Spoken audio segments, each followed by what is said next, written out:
what is an economy? Like what people get confused. Sometimes they think an economy is money.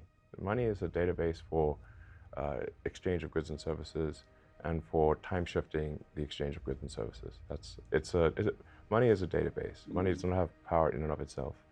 Um, like you can run the thought experiment of if you're trapped on a remote island, shipwrecked on an island, and you've got $1 trillion in a Swiss bank account.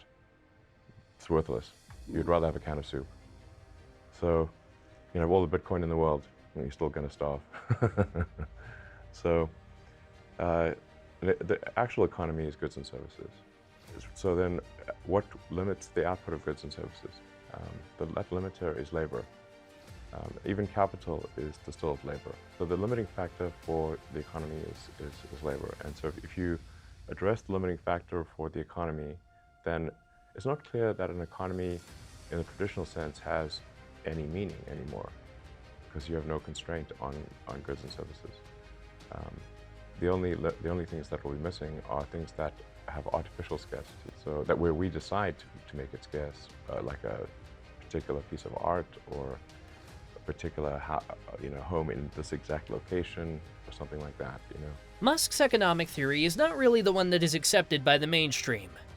Often, the economy is split into two parts. The real economy, the one which Musk speaks about, of goods and services produced by a labor force, and the nominal economy, the one determined by the growth of money supply.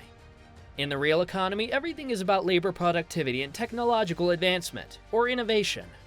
For example, in a famous paper, legendary hedge fund manager Ray Dalio placed labor productivity as one of the most important factors that determines whether growth happens or not. Productivity and structural reform. Why Countries Succeed and Fail, and What Should Be Done So Failing Countries Succeed, by Ray Dalio. The U.S. Bureau of Labor Statistics stated that with growth in productivity, an economy is able to produce and consume increasingly more goods and services for the same amount of work. In this sense, therefore, population is destiny. The larger the productive workforce, the more an economy can grow. Meanwhile, the nominal economy is made up of money. There are two sources of money in our fiat currency system: central banks, which issue money out of thin air, and commercial banks, which lend money out of thin air. Both are sources of money creation. The more money or liquidity in the economy, the more there is to go around, conduct transactions, buy and sell things, and store value. Productivity in connection with available money creates capital, which, if used efficiently, leads to economic growth and prosperity. However, what powers both the real and the nominal economy is energy. Energy is the fuel of the global economic order.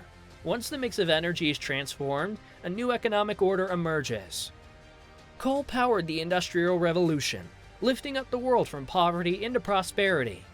The oil and gas further fueled the global economy. Now the energy mix is changing once more, and with it, a new economic order is emerging as the old world is dying. Speaking at a conference in Norway, Musk recently had this to say about the shifting energy mix. Now, I actually am not someone who would tend to sort of demonize oil and gas, to be clear. This is necessary right now, or civilization could not function. So I do think we actually need, and actually at this time, I think we actually need more oil and gas, not less. But simultaneously moving as fast as we can to a sustainable energy economy. And I thought the words of the Prime Minister were just spot on. It's and I'm glad to hear that there's a large effort for ocean wind, because that's I think a massive untapped potential.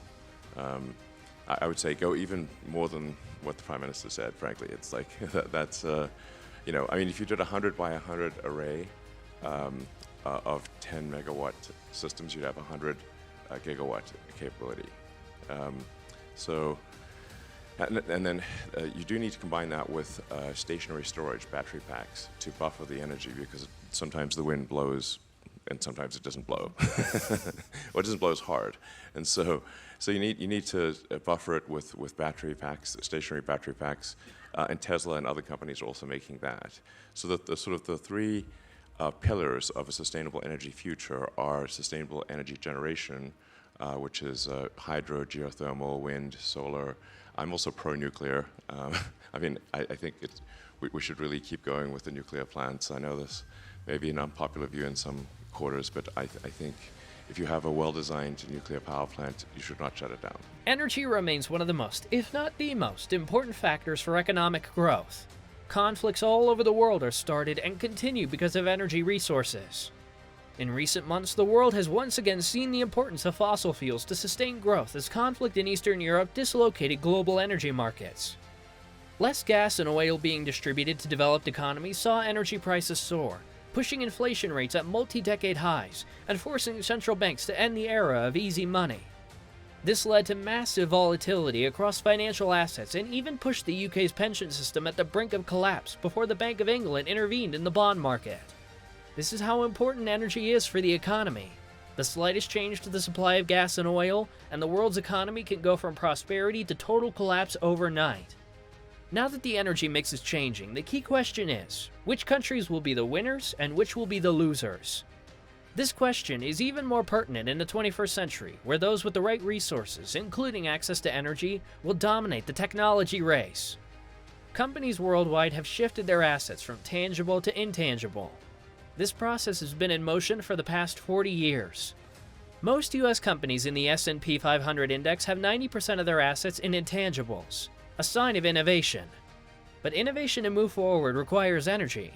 Therefore, those countries with access to the new energy mix will also dominate others in the technology race. One of the reasons for World War III would be if one country has, or one place has advanced AI technology and other powers wanted, or they're worried about some country gaining advanced AI that would give them a strong advantage in war, then they may be tempted to attack before the country that is developing the strong AI has that for use in weapons technology. As the world moves on from the old order and the energy mix changes, so will the technology race shift its focus. The consequences of those who stay behind new technologies, such as AI systems, are dire, as Musk stressed. A recent report by the Center for Strategic and International Studies called World Economic Order, Present and Future read, "The global economic landscape has undergone profound changes since the end of the Cold War. After the global financial crisis, the world economy entered a new normal, and there are mounting challenges that need to be managed. Unfortunately, the global governance system has not kept pace with the scale and complexity of these challenges. Conflict can be the birthing place of the new economic order. The signs of collapse of the old world are all around us. High inflation, the end of central bank domination, big governments, military conflicts, everything that we knew to form the basis of the global order after World War II is quickly falling apart. Where will the new balance of power rest? Will China overtake the United States? Will Europe collapse due to the energy crisis? Will AI become a trigger for the next global military conflict? These questions remain unanswered for now. However, everyone needs to monitor these developments closely and form their own informed views on them. Let us know in the comments section below, what are your thoughts on the coming world economic order? Do you agree with Musk or not? As always, thank you for watching. To see more of these videos, please hit the like and subscribe buttons. Until next time.